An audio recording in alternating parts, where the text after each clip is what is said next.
I've just spent the most wonderful hour and a half with an old friend, Anne Wilson. Now, Anne and I go back 15 years when we used to both work for a company called Harmonic Energy back in the good old days. Anne is a qualified A-grade electrician. She also has built her own house while she was living in northern New South Wales, and presently she lives at a intentional community, which is completely off-grid, by the way, and also plays an integral role with the company that has developed a product called SolarPlus, which is a commercial solar and residential planning, design program that spits out the financials and also automates the SLD, something really interesting. It really was a pleasure speaking to Anne again after such a long time in between drinks about all things renewables, about women in renewables, what her role is day to day, and a whole lot more. I really hope you enjoy this podcast because I certainly did.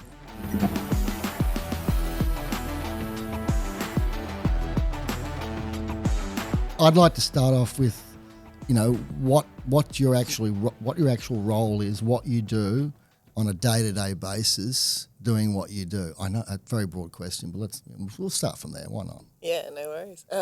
So I've got two very different jobs, and so 4 days a week I work at SolarPlus, which is design and quoting software, and so there I'm training up new users and talking to people about what their businesses need and kind of then translating that to the software developers. So like how to create new features and then kind of helping the test team to know what to look for, how users might be using it, and that kind of thing. And then 1 day a week, I'm the lead electrician at the Smart Energy Lab, which is Glen Morris's lab up in just down the road from where I live. In Moora Moora? In Moora Moora, yeah. Is that the correct, did I pronounce it correctly? Moora Moora? Yeah. And it's for want of a better expression, an intentional community, I suppose? Yeah, that's the word, yeah. And everyone's off-grid, aren't they? Yeah, we all are. We're definitely going to get back to that in more detail because, I love off-grid and back in the early days at Harmonic, we did a few off-grid jobs and probably the proportion of off-grid to domestic was interesting, wasn't it, compared to what a normal residential installation company does. Yeah, and they were always the more memorable jobs as well, right? Because you spend a little bit longer on them and you get to know the customer more. Yeah. You definitely develop a better relationship, don't you? Because you're providing the whole kit and caboodle for them as opposed to whacking some panels on a roof in a grid connect situation. Yeah, it's totally different dynamic. I mean, you're an essential energy provider, right? It's like all of a sudden you've got this massive responsibility and you have to be able to, fulfill that. I don't know, was it Jared who used to say it's kind of like a marriage? Yeah, I don't know. Sure. I don't know what to say on that one. Yeah, considering we won't go there and we won't go. Oh, Look, no, no, you're right. It's a close. It is, yeah. And so you've got to do it right. Like, you've got to really listen to what that customer wants and not kind of put your own assumptions onto it. Otherwise, you'll end up, designing them a system, and then the next week they'll, go out and buy a mobile cool room, and you know what I mean? Absolutely. Yeah, that's why that average daily load design sheet that they sign off is gone. If they alter that, you go, well, hang on a sec, we didn't design for that additional electric stove or cool room or other electrical load. It's a more intimate process. And the educational process is really interesting in it too, back in the day we used to try and get people to fill in really detailed load sheets, right, which was a total headache because no one wants to, right? True. So now it's more of a Goldilocks kind of, right? But still, they need to kind of understand the difference between, running a blow heater to running a reverse cycle air conditioner. They kind of have to have some understanding of what a kilowatt hour is, what energy is versus, what power is. And so, giving them a basic understanding of electricity without scaring them off, I think is... It's a fine balance, isn't it? Yeah, it really is. Because you know that ultimately they want to run this, that and the other. And I remember one conversation I had with a customer and they were talking about their loads, and I said, and I was a bit of a smart ass. I said, does your wife have hair? And he goes, what do you mean? I said, does she have hair? And he said, yes. And I said, well, how does she dry it? He said, with a hairdryer. I said, well, why isn't that on the load audit? And he had a bit of a chuckle. But it is important to try to take into consideration, especially off-grid. Well, I mean, obviously off-grid, to take into consideration not only what the loads are, but when they're being consumed. Yeah, absolutely. Yeah, because that makes a massive difference as to how much the battery is going to cycle, the hours of autonomy, but also the utilisation ratio of the battery. Yep. So, yeah. It's different now, though, a little bit because that PV battery ratio has changed considerably because PV is a lot cheaper now than it was. Yeah. I know when I started it was $10 a watt. Yeah. When we were dealing with it, I don't know, but it was still bloody expensive. Yeah. So, you really had to be very, very careful, especially if you wanted to minimise the use of a fossil fuel, the fossil fuel component being the genset, yeah. Yeah, absolutely. Hasn't design changed a lot over the years? So. It has. Yeah. You must have honed your off-grid skills to perfection living at Moora Moora, which is totally off-grid. I don't know about perfection. Maybe that's kind of a bit too far. All right. It is, yeah. But, I mean, it's different up at Moora Moora because, I mean, it's somewhere like nowhere else because, we've got 36 households and a couple of community buildings that are all off-grid, but they're in kind of different combinations of setups. So physically the houses are organised into clusters of 5 or 6 houses, and each cluster shares a generator. But wow. Yeah. So some clusters also share a central battery system as well. And all sorts of combinations of that. And so on top of that, we've got the Smart Energy Lab on site as well. And so manufacturers will give Glen products to review and to install, make install videos and things like that. And then they stay there, and then after a while, when they're kind of like, the next model's out and they're no longer required to be on display or anything like that, then they'll get moved on to someone's house, right? That's wonderful. Yeah, so it means that as the installer, I have to get my head around every model and, how to combine them. And we might have this battery, how do I make it work with this inverter? Changing arrays over and making sure that they're still going to be compatible. Wow. The arrays aren't so much the issue, it's more the battery and the inverter. No, that's really important because I've talked to a lot of installers, our own installers, and there's about loyalty and loyalty to a product. Yeah. And when it comes to panels, people are not that loyal. They just go, hey, tier one, as long as they're pretty good quality and the price per watt. Yeah. But when it comes to inverters, people get religious. They do, because they've spent all this time trying to learn how to commission a Sungrow 110 True. kVA, and then suddenly you want me to learn 3 or 4 different inverters. So how do you get your head around like learning all these different inverters and how to commission them and all their idiosyncrasies? Oh, you just RTFM. You just, you know what I mean? You just read the fucking manual. Are we allowed to swear or not? Well, No? you just have. That's all. No, we can always beep out the Okay, I'll wait. No. Just we're going to be natural. Actually, but now if you tell me I'm not allowed to swear, that was just like every second word. No. Oh no. It's like when Don't. No, we're not allowed to swear. We're not allowed to swear. So it's really read the manual. Yeah, and I guess it's just a little bit of a shift of mindset.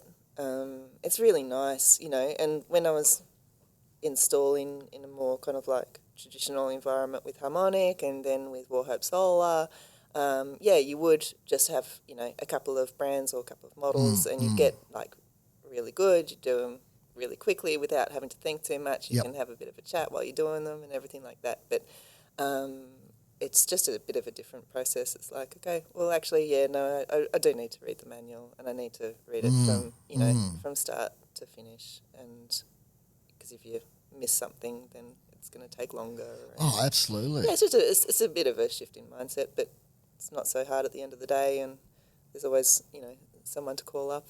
What's your system at your house? What it consists of? Okay. Come on. So we're allowed to talk about brands. It's fine. I mean, are we going to talk about the 5 kilowatt of panels that have been sitting on my veranda for the last 2 years and I haven't installed? If you want to. Okay. So my system, I moved into the house, I guess 5 years ago, and it already had a system there. It was Keiko power door, electronic certified, AC coupled onto an SP Pro Series 1. And when I moved in, it had just some tiny AGM batteries. And absorb glass mat. Yep. And really, really tiny. And they'd been flogged. And so we swapped them out for, I'm going to throw myself under the bus here, but I don't want to lie. A BYD, I can't remember the name of it. It's the 13.8 kilowatt hour battery. It's the that black box, and it's actually 224 volt battery modules in series. Oh, okay. And anyway, it's not technically compatible with the Series 1. From a charging regime perspective? No, from a comms. Because the Series 1 of the SP Pro isn't able to give the right allow to charge, allow to discharge signal to the BYD. Well, how do you get around that? I used a middleman of a Victron easy. What are they called? The little monitoring the square device. It's the colour controller. Oh, okay. Yep. So I've put that in the middle of it. So the colour controller is giving the allow to charge, allow to discharge signal to the battery. So it works? Yeah, it works. Yeah. That's a great fix then. Yeah, and I'm confident that it's a safe installation, but it's technically you're not meant to do it. Yeah, but, as long as safety comes first, the technical stuff you could work out as you did. Yeah. No genset? Yeah, there's a genset too. What are we talking, diesel? Yeah, it's a diesel. It's an Able 7 kVA. It's Auto start? Yeah, it's auto start. We've got some troubles with it at the moment, though. It's kind of the bane of my existence because it's a 3,000 RPM generator. So it's noisy as all heck. Yeah, it's down in the shed, so the noise isn't so much the issue. It's just that, I don't know, actually you're the generator guy. Maybe you can give me a hand with that. But, the frequency droop is just doing my head in. And I've done the physical control to try and up it as much as I can, but I think it just doesn't have, it's lost the guts. I don't know. I've had it serviced a couple of times. I'd be punching above my weight when you start talking that nitty gritty. I know, I can tell you, obviously, you know this, that the best diesel generators are 1,500 RPM water cooled. Yep. With a prime rating, the 3,000, they can be water cooled. Most of them are air cooled. This one's air cooled. Yeah, and they're noisy. They're above 60 odd decibels and all of that stuff. But I don't know about total harmonic distortion on them or anything like that on their outputs. But I know the SP Pro can take a pretty dirty genset. It can, that wasn't the issue, it's just the frequency. Okay. Yeah, so once it got a little bit of load, and funnily enough, after it's operating for about 5 minutes, the frequency droops even further, and then it drops below the allowable range. Right. Even once you dial it out and tell the SP Pro just take anything you can, it drops still below 45 hertz, and then it just will cut off. And it's always, when it's -1 and it's raining and was it always like that? It's always, since I've been living with it for 5 years, and it's had that issue for 5 years. Yeah, Gee, it didn't used to be as bad, so I don't know if there's something. I reckon you talk to one of the engineers as we go past, because they may go, oh, that's because of this. it's worth a try. Yeah. That's really interesting. So, are there any gensets up there that run on biodiesel? Because, that's something that they can run on. Yeah, there have been in the past. Currently, not to my knowledge. Yep. Yeah, I don't think that anyone's doing it at the moment. Yeah, because getting the supply is hard because no one's making it. Mm-hmm. Then you have to kind of truck it in from, I think it's Thomastown at the moment. Yeah, right. Yeah. Okay. And what do you think of now? It seems like when we were doing it, it was the end of the flooded lead acid batteries and the sealed, batteries were what we use, the sun and shines with the, and I love saying this, thixotropic gel, but anyway, they were sealed and they lasted it with the right charge regime. They lasted a bloody long time. Yeah. What are you thinking of the new lithium? Like, are they as good as everyone says, you think, or do they have their limitations? I mean, because everyone's talking lithium iron phosphate, the safest of the lithium chemistry is not the most energy dense, but hey, they're bloody safe, and and even Tesla's Powerwall went to that for whatever reason. The Powerwall 3, I think, is lithium iron phosphate now. Previously, it wasn't. What's your view on the whole lithium? I know it's a broad question. Sorry. So far, so good. I think that a lot of the teething problems initially with the BMSs and them shutting down because of bad comms and things like that, a lot of those teething issues are kind of been sorted out. I mean, the proof's in the pudding once you've had them installed for 10, 15 years in all sorts of weather conditions. But so it's too early really to make a full assessment. Yeah. My hesitation around them is in recycling and end-of-life stuff and in mining as well. Yeah. Like, there's obviously, there's always more chemistries being tested and people trying to bring to market. And I'm looking forward to the day when we have batteries that are just as energy dense, but the raw materials don't cause so much pollution when they're mined and they're easier to recycle. Yeah. So this is the thing, isn't it, really? Like, I mean, energy density is a great thing, but you know what? It's not the be-all or end-all. If you've got plenty of room, a good old-fashioned, when I say old-fashioned, a sealed lead-acid battery with the right, if you get it at the right price, and it'll last 10, 15 years, if not longer. And I just think everyone's wrapped up in this, this smaller is better. And it's not necessarily the case. It's the same with panel efficiency. I don't give a crap if it's a 25% efficient panel or a 20%. I look at panel degradation, right? And if it's a 450 watt panel, it's a 450 watt panel.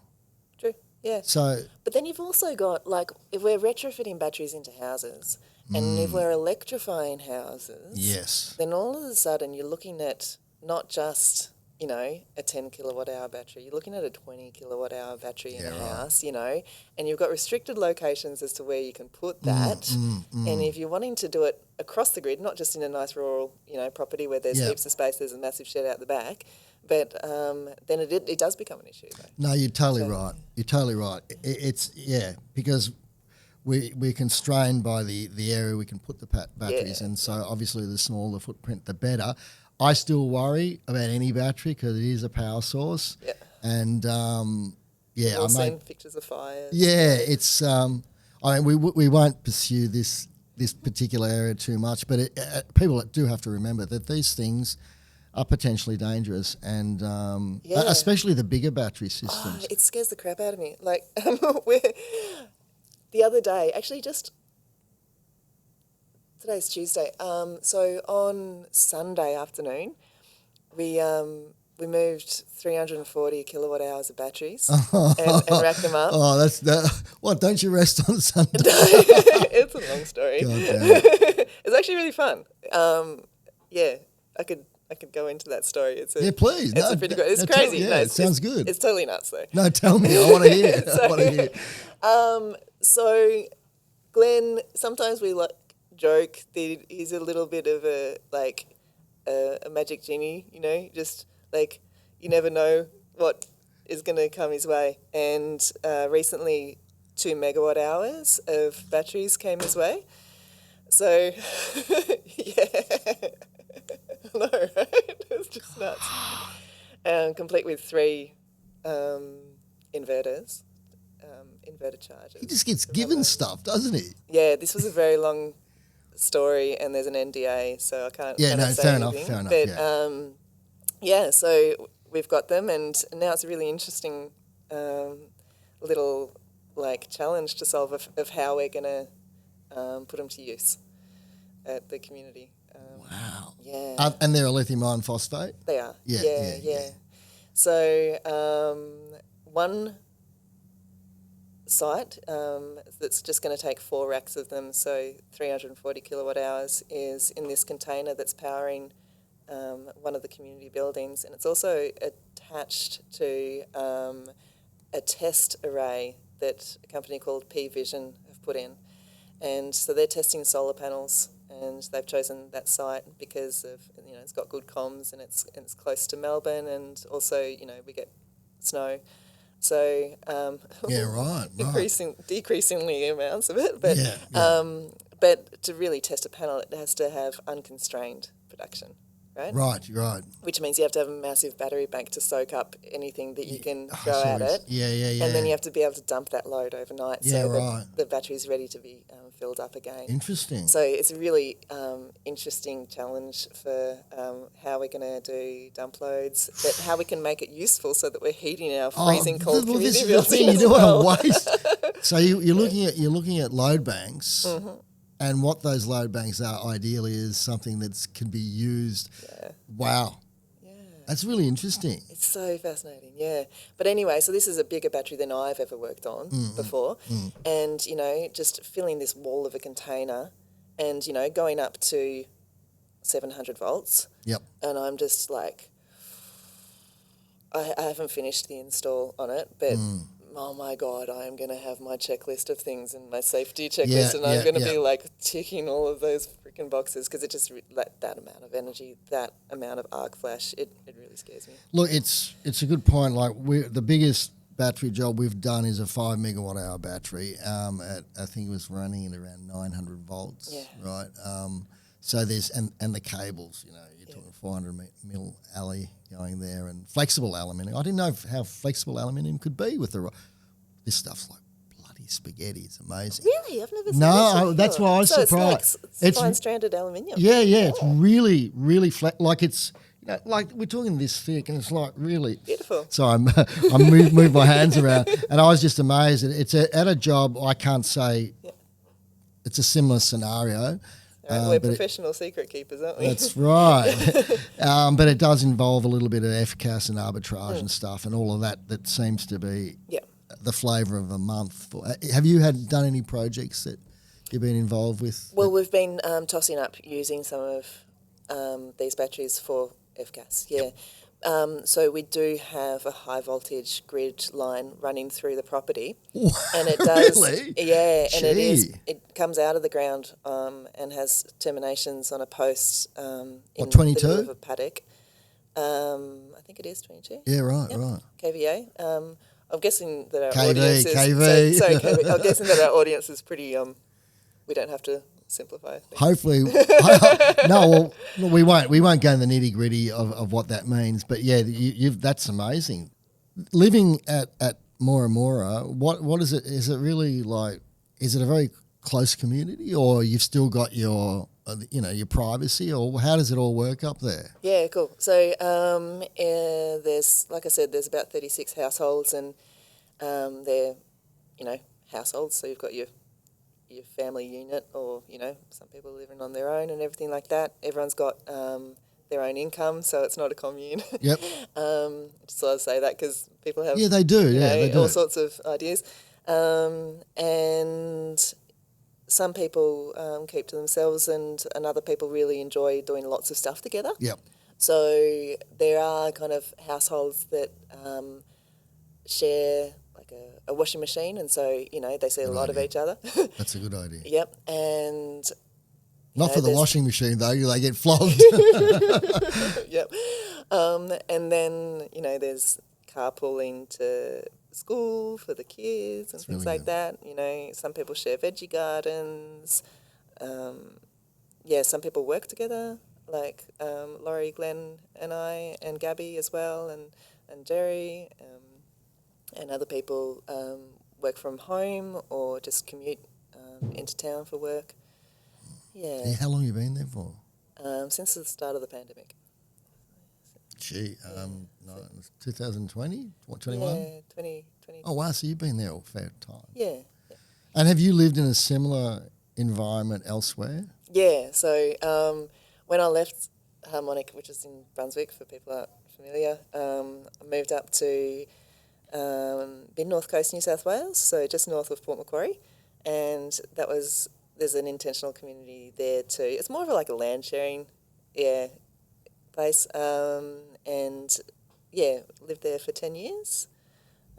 Very different than Moora Moora. It was kind of like Moora Moora's got really good like social cohesion, very good like practices with, you know, having good meetings where everyone has their say, and kind of good processes to ensure that there's fairness and that the quiet people get a voice, the noisy people get a voice, but then share the space, you know. So, you know, people are aware of power dynamics and how to make sure that, you know, we bring out the best in people. Yeah. And you built your own house there. I built my own house up there, yeah. Well, you got to tell us about that. I didn't do it single-handedly. No, it was with my late partner Paul.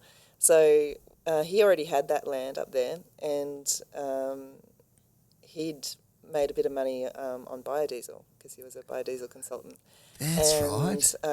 You know, we were kind of like we were living in the city, and we were kind of not going out as much as we used to, and finding we're spending our you know, Friday nights at home or just hanging out with mates. And I thought, stuff this. We couldn't get into the city housing market, so we went up there and built a house up there. Designed it, passive solar house, and laid the Timbercrete bricks.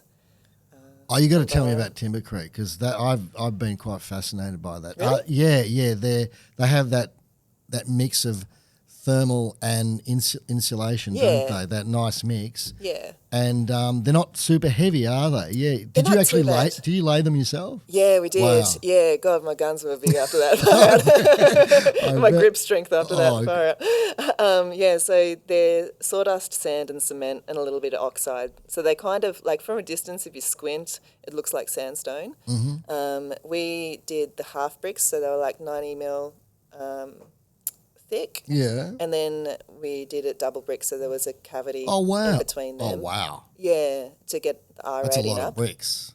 It's a hell of a lot of bricks. And then we decided that Flemish Bond looks really nice. What's so that? So we do that. So it's a bricklaying pattern where we had like a full brick, and then, well, traditional Flemish Bond is where you do one horizontal and then one vertical, one horizontal, one vertical, and it gives the wall a lot of strength. It would. But the way we were doing it to have a cavity is it's kind of like fake Flemish Bond, where you have a full brick, then a half brick, then a full brick, then a half brick. Oh, I see. You couldn't have the protruding part. Because, True. Yeah, because then it would bridge the gap. But, that was just made on a whim of going, oh, that looks cool, and like created so much more work because... I can imagine. It's more bricks. And what about inside? Obviously, the thermal mass of the floor. Was it a concrete floor? Was it so it's concrete, standard concrete, not fly ash and not. No, thank God it wasn't fly ash. Yeah, well, what's the problem? Oh, have you heard about some of those buildings that were made with fly ash and now I they're actually radioactive and they have to be because because of the radioactivity within the combustion chamber where the fly ash was created. That's now in the walls, and then some of those buildings have been knocked down. Oh my God! I never know. I'm gobsmacked. I know. Really? Yeah, well, hang on. I read that in The Age like a few months ago. For the listeners, I don't know what to say. Wow. Yeah, some of these unforeseens, right? Did you look at before? We did look at it, but we couldn't source it. But did you look at also like poured earth and some of those other options? Yeah, we Because did. there's a few different ways of doing floors. Some better than others. Well, we actually the kitchen area and the bathroom was concrete, and we ran hydronic hot water pipes through it. And then in the lounge room and the bedroom, we had actually just gravel, and then the heating pipes, and then terracotta pavers on top of that. Wow. Just so that we weren't using as much concrete. I wouldn't recommend it though, just because I don't know if it was that we're just not very good at laying pavers, or it got a bit, just you've got these gaps between the pavers. Yeah, right. In your lounge room floor, it's probably not the best. What, tripping hazard gaps, or just more like, they don't look the best gaps? Yeah, and dust would catch in the gaps and stuff like that. I think if I had my time again, then since then, I've been on a few natural house builds and seen people do earth floors and done well. I reckon they're pretty cool. I've heard they're really good. I mean, and the beautiful thing too, if you keep a portion of the actual materials that went into the floor, if there's any issues, you can just redo the floor. And I've heard some strange sealing techniques, people using overseas using ox blood and all sorts of stuff. But I do like the idea of that using earth, but then again, if you don't do it right, it can be it can be horrible, cracking the whole bit. Yeah. I've always found concrete a bit unforgiving on bare feet. Yeah. But from a thermal mass perspective, it's wonderful. Beautiful it's to easy wake up on a frosty morning and just be padding around in bare feet. Yes. Nice. Yeah, and so the house worked. Oh yeah. Yeah, that's great. Yeah. And solar on that house? Yep. Yeah, solar hot water as well, or? Yep. Wow, you had the whole lot. Yeah. Wow. Yeah, evacuated tubes. I can still remember actually coming home from, I don't know what had gone wrong, but the tank boiled, and coming home to a boiling tank on the top of the roof was the scariest thing to hear. Have you ever experienced that? No, never. Oh, it just makes such a racket. It sounds like something's going to explode or something, does it? Or what? Yeah, it sounds like the house was about to shake loose. Yeah. No, I've never heard that sound. No, I don't want to hear that sound of it. Wow, this property. Did you have a bit of land there? Yeah, too much. It was too much to take care of. But we had, an orchard with about 50 fruit and nut trees on it. We had 100 square metres of raised garden beds that had automatic watering on them and were completely enclosed so birds couldn't get them. We pumped out food. Gee. It was nuts. Is it similar? I suppose the it's obviously more temperate, almost subtropical where you are. Warm temperate. Yeah, right. Yeah, okay. just on that border. So compared to Moora Moora, you're not growing as much of the same. No, I really miss the mangoes. And I really miss the mangoes. I bet. And macadamias. Although we've got, we can grow a fair bit. You can grow macadamia. We've got 3 macadamias. Yeah, true. Yeah. But they've never borne fruit. Right.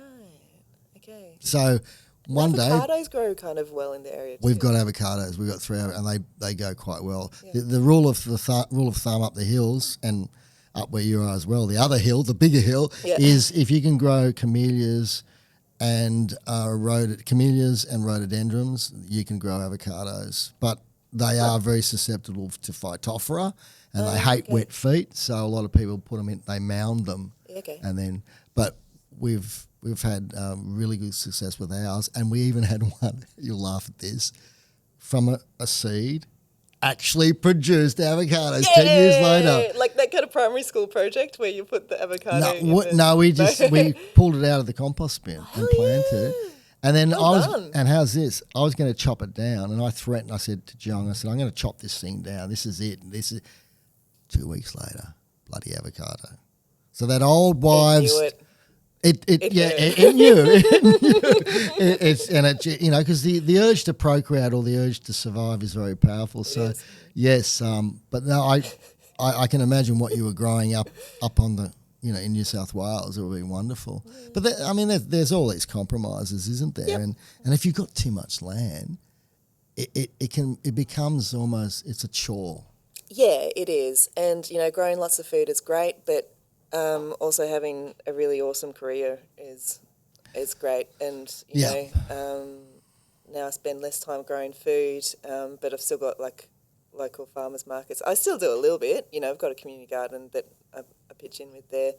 But, yeah, I'd much prefer spending more time on doing really interesting solar stuff. Because you were always a bit of a problem solver, weren't you? Oh, cool. Yeah. No, well, you were. I remember back. Yeah, that's the way your mind works. Yeah. And when did you start thinking, something, I want to be an electrician, When did that sort of happen? Because you were involved with renewable energy and electrical stuff before becoming an A grade, weren't you? Yeah, actually, no, I decided both at the same time. So I was in Brazil working as a translator with Friends of the Earth and teaching English as a bit of a side hustle. Oh, you got to talk about that later on. Okay. Wow. And but with working with Friends of the Earth, I was doing mostly translation, and I was very interested in how we bring about action on climate change. And it really kind of struck me that you need to know what you're talking about, And back at the time, this is 2007, not that many people had a lot of technical knowledge. There were about renewable energy. There was lots of questions about, can we even have a 100% renewable grid?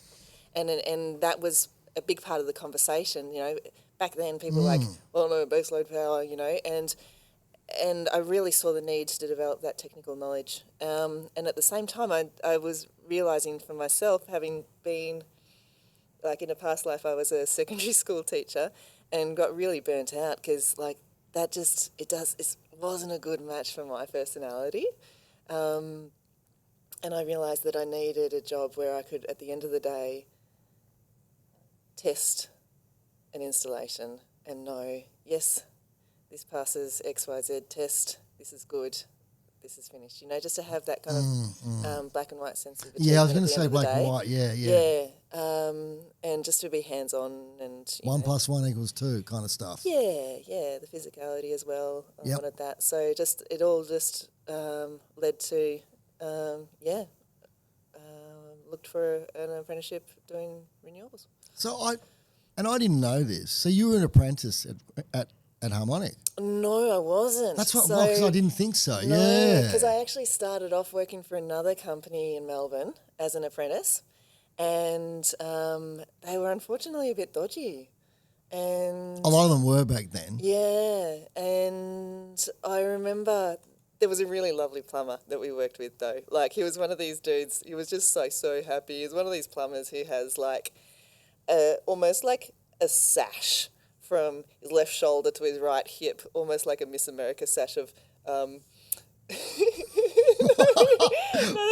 silicon, where they just wipe the silicon on the shirt. Gotcha. Just a lovely dude. And I was just chatting with him, because I was pretty young. And I was just saying, I'm not so sure about this job. It doesn't feel safe. This guy feels really unorganised. Intuition was kicking in. It wasn't, is it just me, I was saying, or and he goes, Anne, and he put his right hand up in the air and he goes, reach for the stars. Oh, wow, that's great. He's such a lovely fella.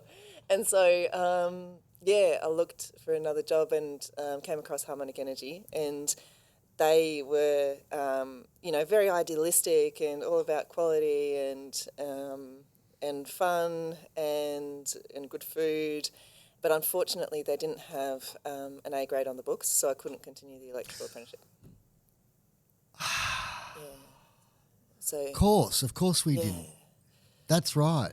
That was sub-ed. It's interesting, on that note of that whole... Well, actually, you mentioned about the quality.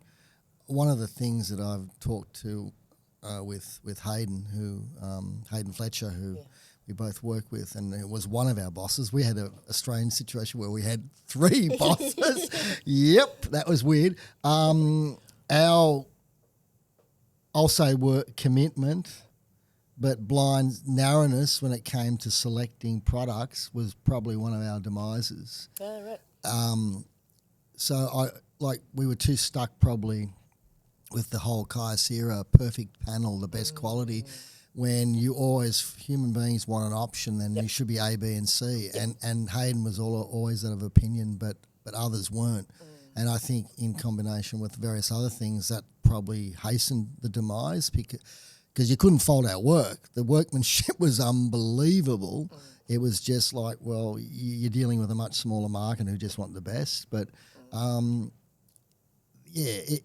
as we mentioned before, now with panels, you know, the loyalty to a solar panel is limited. If it has these characteristics, that's good enough. And by the way, it's got to be below 20 cents a watt or whatever you know you're paying for it, depending on the scale. It's just one of those things, isn't it? Now, so you became an A grade in what year did you become an actual? Oh, it took me ages, because I was working with Harmonic for a while, and then, you know, and I got my design accreditation while we were doing that and was installing. And then moved up to New South Wales and took a bit of time out while I was building the house and everything. And then started working with Harmonic and, Warhope Solar, run by Stuart Watson, who's just a lovely fella. And we were actually working on a community solar project together. And, you know, I met him sitting around the table talking about this community solar project and, you know, just introduce yourself. And he's just like going, do you have working at heights? And I go, yeah.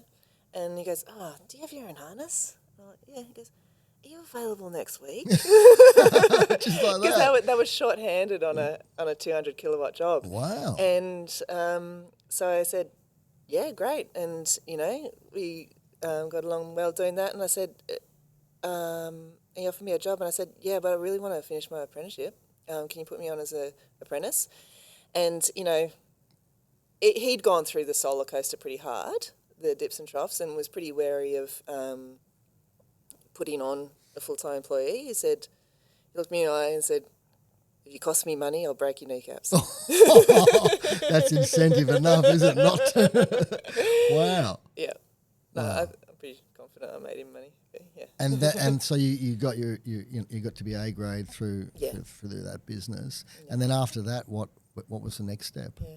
Well, I did a year with Stowe Electrical as well. Got a bit of commercial experience doing that. So that was good. And then I moved down to Victoria. Yeah. And then up to Moora Moora. And up to Moora Moora. So you came back to Victoria and straight up. Yeah. Straight to Moora Moora. Yeah. Wow. What's the most interesting project you think you've worked on from a renewable energy perspective? The most interesting. Or one of the most interesting, because I know you've worked on quite a few. Something that stands out. Well, okay, so up at Moora Moora, there was a plan to put in a kind of demonstration single access tracking array. So the trackers, East-West? Yep. And so the company was Architect, and they wanted to have this demonstration site, you know, within Kui of Melbourne. And I'm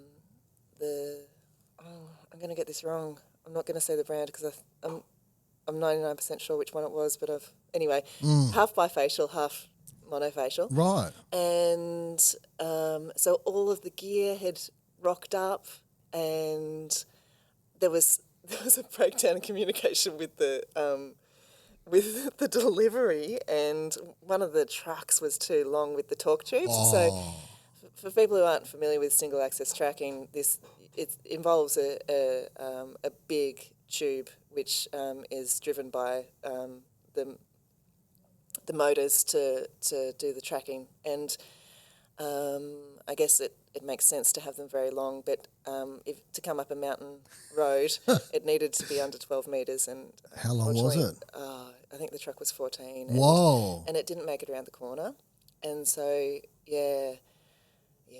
What happened? What? Oh, they had to get a franger in to lift the rear of the truck around the corner, and then it was terrible. That's Blocked the memorable. road. Oh, Yeah. wow. And then when the panels came up, so we wanted to offload them into the paddock, but we didn't have a Manitou, an all-terrain forklift.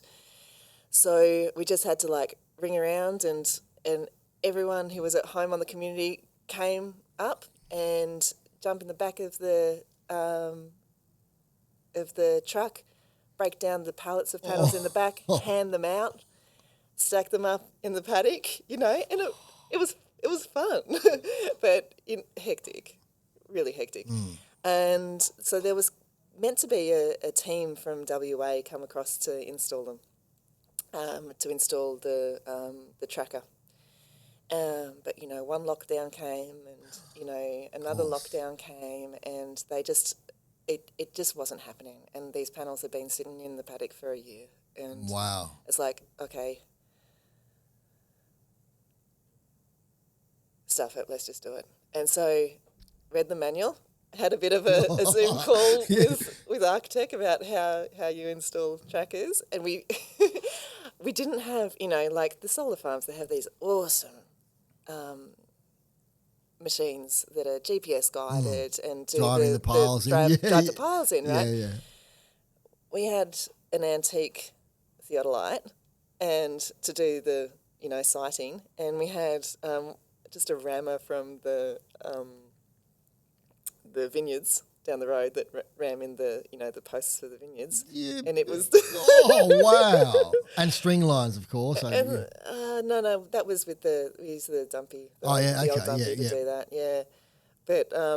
how'd it turn out? Oh, it wasn't perfect first time, but, a bit of scraping the ground and we got it. That's great. That's great. It's up and it's functioning. Wow. Yeah. That's amazing. Yeah. So it's funny, isn't it, that you're talking about east-west tracking, and most of, if not all, the solar farms that are going up now, the ones we've been involved with, have all been east-west tracking, whereas a few years ago it wasn't as viable.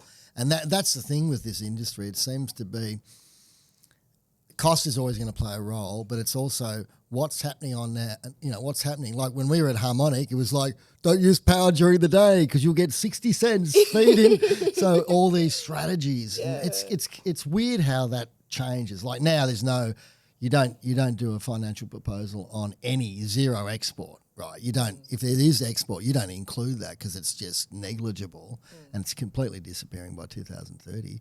How have you found like the changes in design since before you were even an electrician? How have you seen that sort of progression? Yeah, I mean now it's just fill the roof basically, right? And then with this battery rebate, that's completely changed the game as well in terms of battery sizing. And now having to take into account existing solar as well, and if you're leaving it on the roof, to make sure that there's going to be enough of it to fill the larger battery. Yep. And if you're promising a system to a customer and X amount of returns, that you're taking into account that actually, that existing solar shouldn't, the energy from that probably shouldn't be included in that calculation. And then you've got all of these other beautifully complex loads like diverters and smart EV chargers. Yeah. And so, it's to soak up the cheap solar during the day. And then, funnily enough, though, the returns on a battery are better if you use more power in the nighttime. So it's just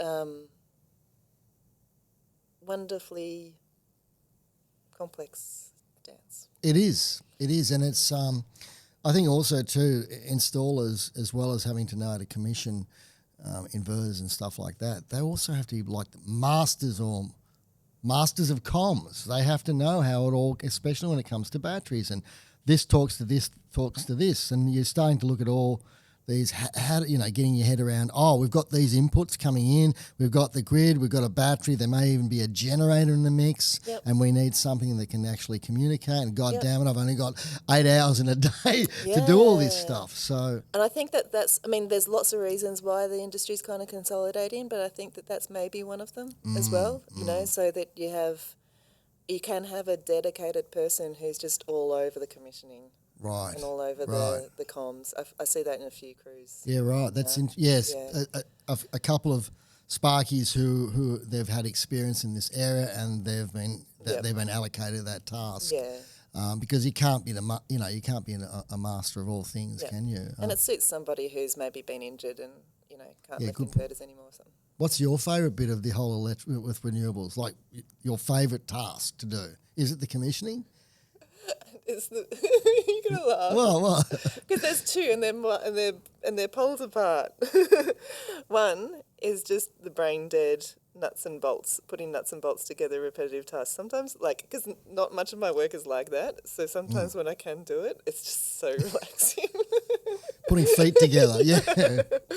But no, the problem solving, especially fault finding, it's good.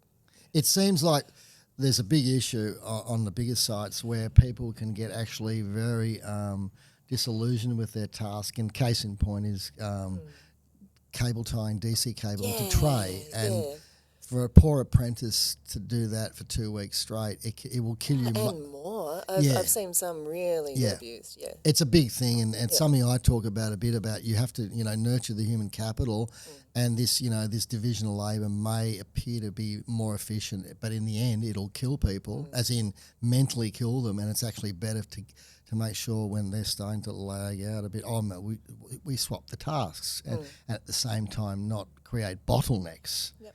Because you can have a situation where you go, I'll put everyone on that job, and then suddenly the next day, there's nothing to do because you haven't planned it out.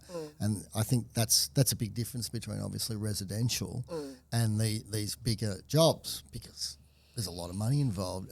Have you done much like site supervision for jobs like this in your role?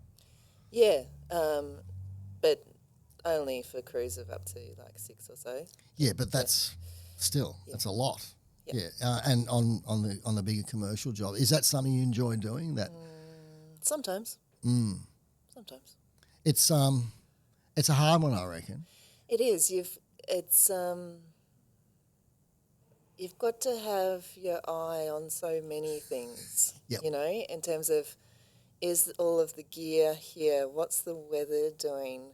Is that person been doing something repetitive? Who's going to rock up sick tomorrow? Is that person, do I need to check everything that they've done, or can I trust that they've done it all pretty well? Is everyone being safe? It's a lot. And then, just talking to different people, some people are just pretty cool with you being straight, and other people you have to be, change your language with a bit more, And you have to be a diplomat by the sound of it. Yeah, sometimes a marriage counsellor, sometimes. Funny if it was a joke. No, I see your point. Yeah, definitely. It's so your favourite stuff really is, as you said, that right at the end, and the boring stuff, but not too much of it. Not too much of it. So, you've been doing this for a while, and I've got to ask the question. The classic women in renewables. Why aren't there more women doing renewable energy? What is there one thing that's putting them off? And we did talk about this off camera about there is women, a lot of women doing admin, project coordinator, project managing, and other kind of administration kind of roles, but not too many nuts and bolts people actually going and doing it, being Sparky, doing this stuff. And I just still, apart from the physicality of the panels, this is the thing I've always, apart from that, the rest, I don't understand why there's not more involved. What is it? Is it, in your opinion? I wish I could give you a really definitive answer, but I don't know. I want a definitive answer. I mean, as we were talking about this, with AWI's, Australian Women in Solar Energy, about why, and I still think that we need to do a bit more of talking to people who have started and then dropped out as to why, and to understand that a little bit more. Anecdotally, I know a little bit from having mentored a couple of people. Yeah. And I don't know if maybe we prepare people well enough. Like, you know, you're told that you can do anything and women can do anything, and so you kind of get this picture that there's no sexism anymore, and then you rock up to a work site and there is. And so maybe you're just not prepared for it enough. You know, when you're supported well enough, you got people to go and, you know, debrief with and everything like that. You work out your coping mechanisms, and, you know, after people have, and it's usually just when, look, it's a minority of people, and generally once you've been working with somebody for a little bit, it's all good. It's usually just the kind of like getting to know you, breaking in stage. Yeah, I understand. You know? Yeah. And then, and I think, without wanting to generalise, it's not just with women as well. It's diversity across the board, you know, and that whether that is, you know, yeah, it's gender, but it's also like racial diversity or language or, you know, disability or everything like that. I think that we don't fully realise how prejudice is so innate to us. You know what I mean? Like, I'm put my hand up and say, like, I know that I have prejudice as well. It comes out, you know, like, I still cringe, but I've called up in, like, inverter tech support, right? And then the first voice has been a female, and I'll go, oh, yeah, cool. I've got a tech question here, can I talk to? And they've been like, I'm an engineer. Yes. I've done it. Oh, crap. But, like, we all do it. It's a very human thing to need to make a snap decision about somebody, right? So you compartmentalise them to make it easier to make that quick assessment. Yeah, but at the same time, we've got to recognise when we're doing it, because it's not helpful. Like, it can speed up some things, but it means that other things take a whole lot longer, and it means that we're not getting the best out of people. That's a really, really good point. Yeah, so I think that it's just something that we all need to be a little bit aware of, like, just that we're all doing it. We're just humans, and just if we can be aware of it. Then last week I was involved in a all-female commercial solar install just down the road. What? Yeah. Really? Yeah. So it was this weird project that came about because Smart Commercial Solar had sold this job to Officeworks in Bundoora, and within their crew, it just happened to be all women on that job there. And then they were talking to some people at an AWISE thing, and someone came up with the idea, well, how about we do it all women from start to finish and get an all-female install crew on? So Lily Pagic from Sydney, she's gutsy. I've seen her name on LinkedIn. Yeah, Yeah, she's amazing. And she goes, yep, I'll make it happen. And put this crew together. And, yeah, we didn't, like, none of us had really worked together much before. A couple had, but, yeah, just went out and did this 100K down the road down there. How long did it take? Like, hours-wise, you know? Like, I wasn't there every day. Oh, okay. Yeah, right. Yeah, because I was still doing other stuff. But I was only there for a few days, so I don't know. But it was successful? Yeah. Very good. Yeah, so it was a bit of a blast, something different. That's really, because that again, that physicality of the site of those commercial jobs, it's a killer for anyone. People don't realise how hard it is On your feet. to be on a roof that's at least 4 or 5 degrees hotter than the surrounding air because it's on a roof. You're up high, so you're always worried about that. No matter how flat the roof is, you've got a bit of tension in your body. I had parapet walls. No, but still, in here, it's always it's different from ground mount where you're touching terra, terra firma. True, yeah. And the inverter is just like a beast. So an ST110 CXP2. Yeah, but we can lift that to people. We probably shouldn't have been lifting it to people. Edit. But yeah. Yeah, that's getting that on the wall. You'll find this very interesting, right? You know how the average panel now is probably, depending on the size, let's say 450, 500, whatever, they're 25, 26, 27 kilos. There's a fellow called Thomas Bywater who works for ACO. Now, they brought out a panel called the Nebula, 8.6 kilo. So how do they do that? They've got rid of the glass. So they must be using perspex. And their aim was to look at all those roofs that have been engineered to within, or old roofs that they can't take the weight. But imagine handling an 8.6 kilo, 450 watt panel. Wouldn't that be wonderful? I mean, because it's hard. We all know what it's like. Any of us who install, the wind comes, you're holding this sail, and let alone the weight. I mean, when we were doing it years and years ago at Harmonic, the weights were nowhere. They were maybe 17, 18 kilo, You could almost tuck a panel under your arm back there. The 160 watt, Yeah, almost. Yeah, no, that's really interesting about and Smart Commercial Solar, they're really, really good operator. Yeah, they're pretty progressive and they do good stuff. They're onto it. It seems that from what you said, you've got a really good mix of the physical nature of the work, but also with your design side of things for SolarPlus. So can you talk a bit more about SolarPlus, what it is, how it came into being, what does it actually do? Yeah, sure. I sort of know what it does, but I have to ask that question. Yeah. So the story of how it came into being was that, so back in the day, Glen was running, this is a long time ago, an install company, and Laurie Kane was kind of helping out with the admin side of things and just using spreadsheets for that, and just said, there's got to be a better way of this than doing this, like spreadsheets are crap. And so developed design software. Back in the day, it was in conjunction with the Australian Solar Council, which is now Smart Energy Council, as a best practice guide for working out design and making sure designs were compliant. And then it's kind of morphed into its own thing as SolarPlus, and just expanded out to do batteries and CRM, and then pretty proposals and. So it does CRM as well. Yeah, and also the post installation, so compliance documentation for your install checklists, puts together the system manual. Yeah. Wow. Yeah. I didn't realise that. Yeah. I didn't realise. I thought I thought it was more like a PV cell. That was what I compared it to. But I have to admit I haven't fully looked into it. But it seems almost like dare I use the term, a complete package.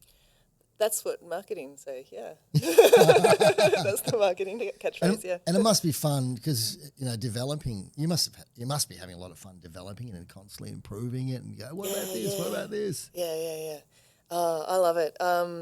Because, like previously, say, just working, as an installer and designer, I'd do a SLD and spend however long doing that. And now I can spend a bit of time writing up the logic for how to generate automatically generate an SLD, communicate that to a developer, and then work out the testing regime for that.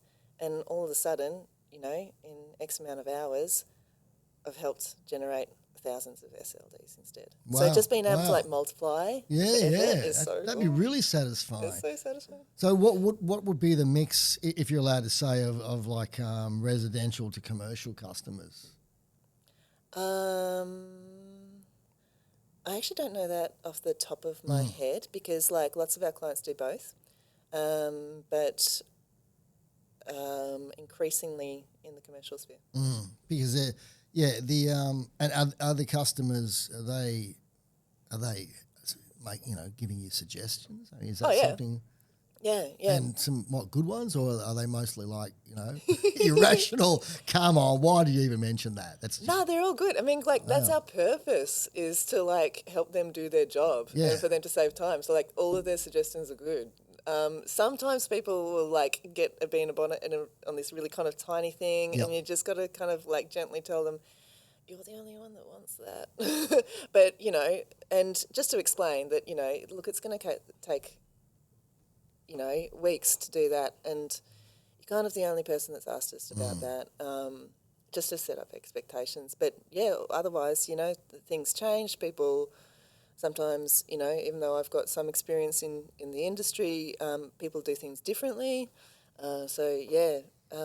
always listening to what people are needing and wanting. And, Is it Australia, Australia, New Zealand as well? Oh, yeah, I assume in New Zealand. with Glen Morris's, he's a Kiwi by, I was going to say by trade, but by birth. Are you looking into, put it into other countries? Yeah, so we've got clients in Chile, Mexico, Canada. That's fantastic. And we're big in South Africa at the moment. Wow. It's so much fun. That's really good. Like, it's so interesting what they're doing over there, right? Okay, so really weak grid. So really unreliable grid. And so heaps of battery installations. And a lot of them going into, factories where, the cost of your manufacturing going down is massive. If you have a production line that loses power, you've lost so much money. Yep. So batteries are massive, and so we just got discovered by Heralds, which is a big wholesaler. Wow, that's great. And now they just started using us because there's no other tool that does modelling for commercial batteries. There isn't. That's really interesting. Yeah, so they were having to use 3 different design softwares to try and patch together to get some output. Yeah, Wow. yeah. Wow. And so they started using it for their own internal stuff, and then they go, "Oh, cool, can we flog it?" So, yeah. Do you get a piece of the pie? Yeah. That's great. That's really good. No, I didn't realise. Yeah, I thought when I asked about international, you go, "Oh, we've got plans," but it's already going to other countries. Yeah. And are these? And I don't know. Are these? So it doesn't really matter about their grid, does it? Like we 400 volt nominal, etc. Okay. Yeah. In some respects, it does. Okay. So because it does voltage rise calculations. Yep. So grid frequency and voltage ties into that. Mm-hmm. Yeah. So we are compatible with the American grid, the 220 110. Okay. Yeah. So we've done that side of things. Yeah. Have you? I'm speaking quietly. India. Yeah.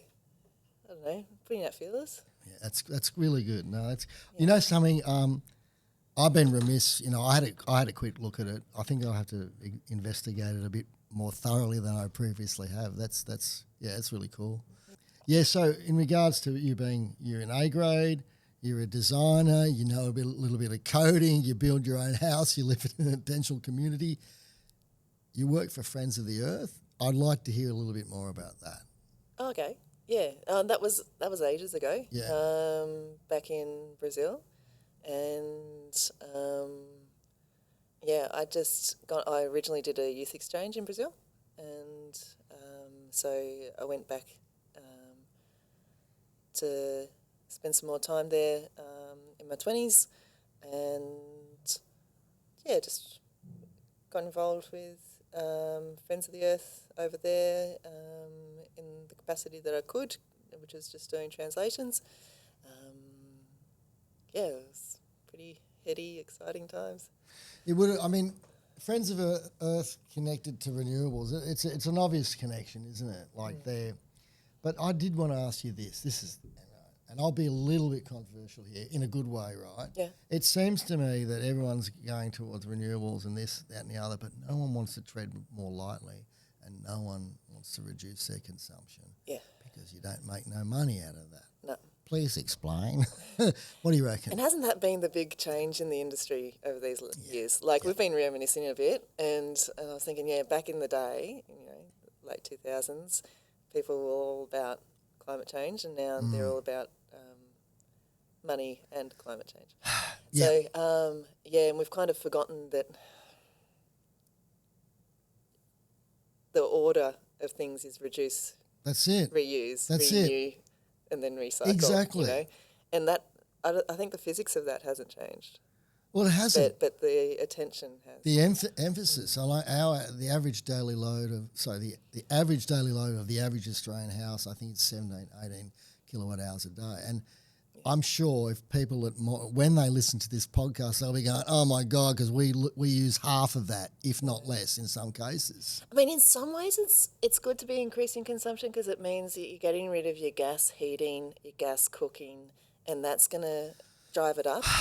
Getting the electric vehicle, it does mean more demand, and It does. And we need to do it. We need to get off, the fossil fuels if we're going to have a safe climate.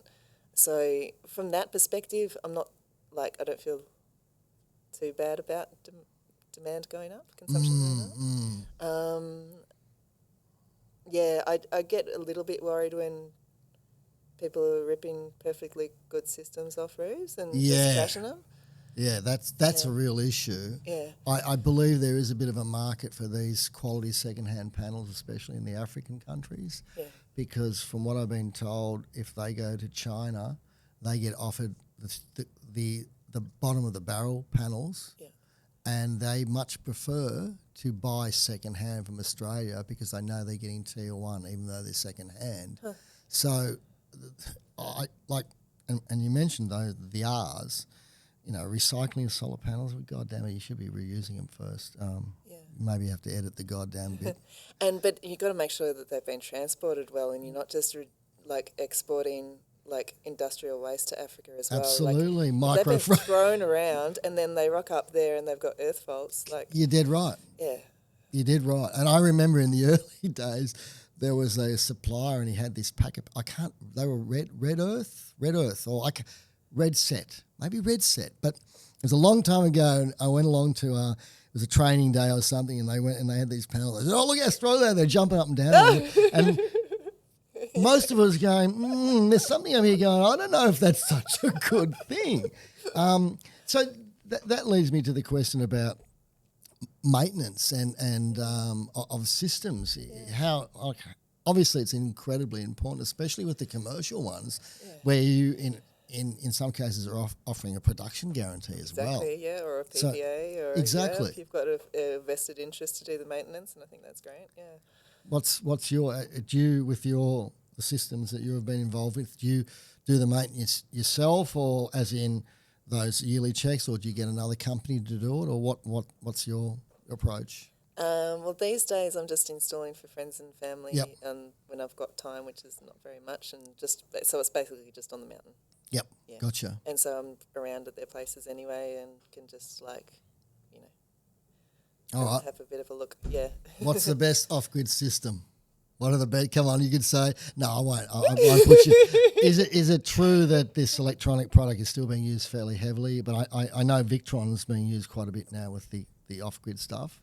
Yeah, I like electronic because it just works, Plus, it has a surge capacity because it's got a transformer in it. Yeah, yes. It's got a great surge capacity. And once you get used to the commissioning stuff, you can do interesting things with it in terms of load control and things like that. If you're installing a system in a remote location, you have that confidence that you're going to be able, that it's just going to work, especially now that you can remote into it. So if you had the internet connection on UPS, so that if the system does shut down, you can still remote into it somehow. Yep. That's just fantastic. There are some new players in the market that are taking up a lot of market share with transformerless inverters. But how do they, with the off-grid, how do they cope with the surge? They just don't. So you put bigger. Okay, so that's what they're doing. Yeah. They're not using super capacitors or anything like that. So they're just putting a larger size. So you might use 2 6-kilowatt inverters or 3 instead of 1. For the people listening who may not know what we're talking about, and can you just give a brief rundown of the surge capacity and why it is potentially important when it comes to off-grid, just to give give a couple of examples or something. Yeah, sure. All right. So say you've got a pressure pump. So you're off-grid, you won't have mains water. So you've got a pressure pump, and just a small household one will be 700 watts. And generally they'll just be kind of a cheap, what we call a direct online motor, which means that as soon as you turn them on, they have this massive inrush of current to get the motor to turn over. And sometimes that inrush of current means that for that split second that you turn them on, they're consuming 7 times as much energy as they do when they're just running constantly. So it's really a question of like the instantaneous power, right? Yep.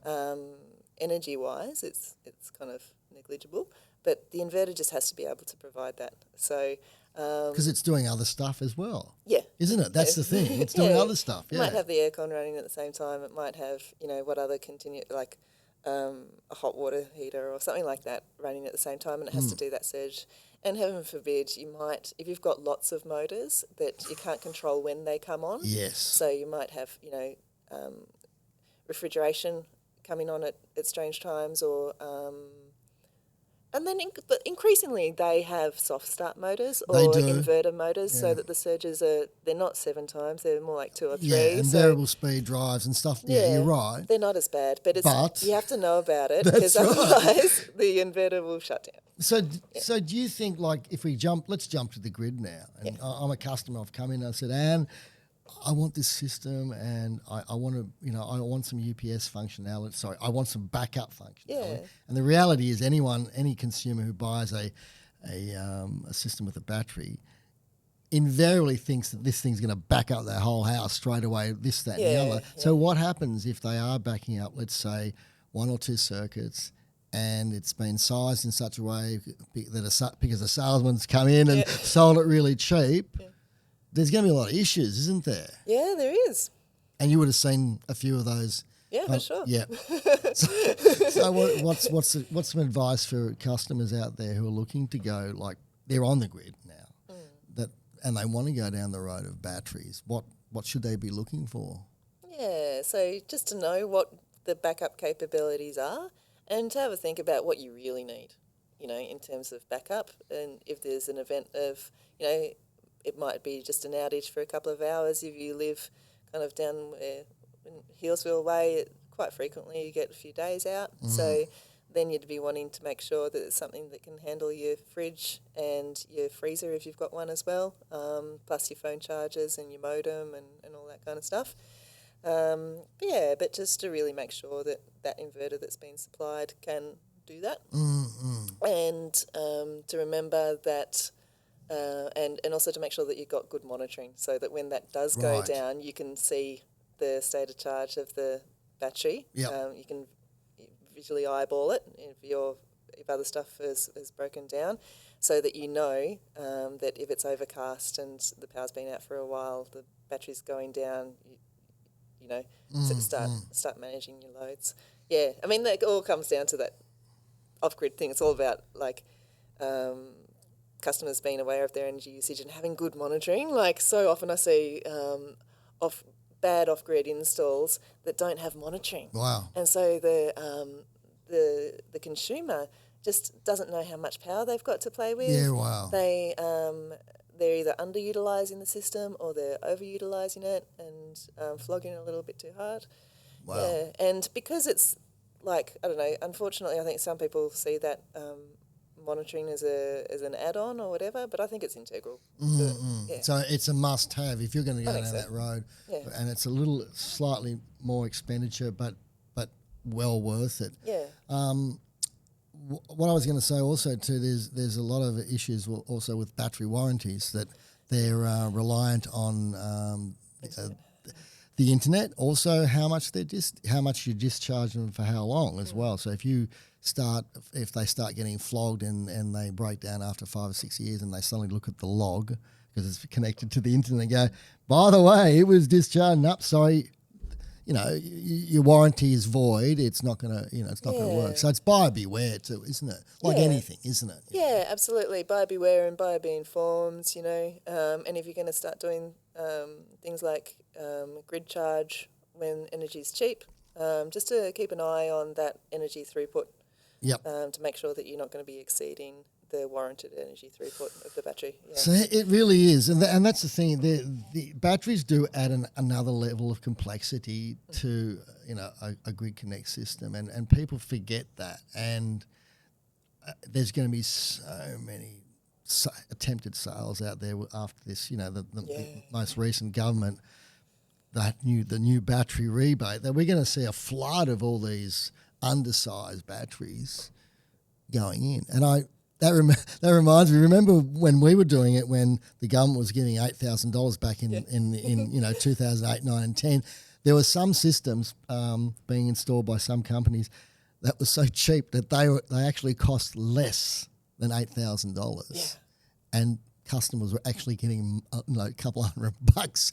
We were never like that though, because our stuff was always quite expensive. Yeah, but you can just see the unscrupulous people with very cheap product able to offer that. Yeah, it's pretty scary. It is. So with the larger battery stuff, we mentioned like arbitrage and FCAS stuff. Yeah. That's a completely different market, isn't it? There's a lot of complexities with all of that. It seems. Yes and no, because arbitrage is happening at a domestic level in New Zealand at the moment. Right. They've got these crazy tariffs called 3 hours of free power. Wow. Yeah. People charge all their batteries really? Yeah. Wow. Yep. And so you can cycle that battery twice a day, and that's why you have to be really careful not to exceed the warranted energy throughput. Wow. So actually that's kind of one of the neat things. I don't want to be here flogging SolarPlus, but it does model that, so you can just run a simulation and say, okay, I've got this array of solar, these panels are existing, these are new, this battery, I want to grid charge it when I've got 3 hours of free power between 9 p.m. and midnight, and what's going to be the effect of that on the energy throughput. Wow, it goes that granular. Yeah. Wow. Yeah, you can do it at 5 minutes. Wow. Yeah. I know with FCAS, the key to FCAS is the response time. Yeah. And that seems to where, the battery systems are selected based on that. And the inverter as well. Yeah, exactly. So it's a really interesting area, and it's funny how your system can sit there and not do anything, but you're still paid for the fact that it could do something if it's needed, which I still can't get my head around. But it's one of those things. I suppose, it's a case of you got this energy. What do I do with it? Do I mine crypto with it? Yeah. Do I power an AI data center, or do I, join a VPP? Yeah. It's getting to that stage now, isn't it? The only certain thing is that all the stuff mentioned consumes, and it's a bit of a worry with the AI stuff too, isn't it? The data centers. I think you use a lot of power. Yeah, you need a heck of a lot of power. Yeah. So, but it's good for renewables, isn't it? What do you think of the sun cable? I haven't read much about it for a while. I think from what I've seen, it makes sense, and I'm not totally over it. What do you reckon? I don't know. You don't like the idea of exporting to Singapore? I think they're going to have issues with the whole ESG, carbon credits, and all of that stuff. Okay. So, because the energy is not being produced, it's like Singapore's the main market because they got no land, they got nothing, right? Yeah, they need some kind of source of solar. They need source from somewhere. Well, at the moment, we're shipping fossil fuels across the world. Why not ship solar? Yeah, look, that's a really good point. Yeah, that's a really good point. I mean, from that level, but I don't know about the politics behind the sun cable. Yeah, it's we'll never know the true stuff that goes on. That's the thing. I did a post this morning about a new turbine that they're talking about for the magnetite ore mines, Fortescue, and they're looking at this 200 up to 230 meters high, 10 megawatt hour. It's like I'm going, this is big stuff. And they're scary, those turbines. I've been to one wind farm. It's pretty interesting. Look, I've had a wonderful time. My throat's starting to go a little bit. And I think we've talked about a range of subjects from, intentional communities, A-grade electrician, designer of SolarPlus, technical designer of SolarPlus, friends of the earth, off-grid stuff, the early days at Harmonic, and it's been an absolute pleasure. And thanks very much for coming in, Anne. That was great. Yeah, it's been really good to catch up, really. Cool. Catch up.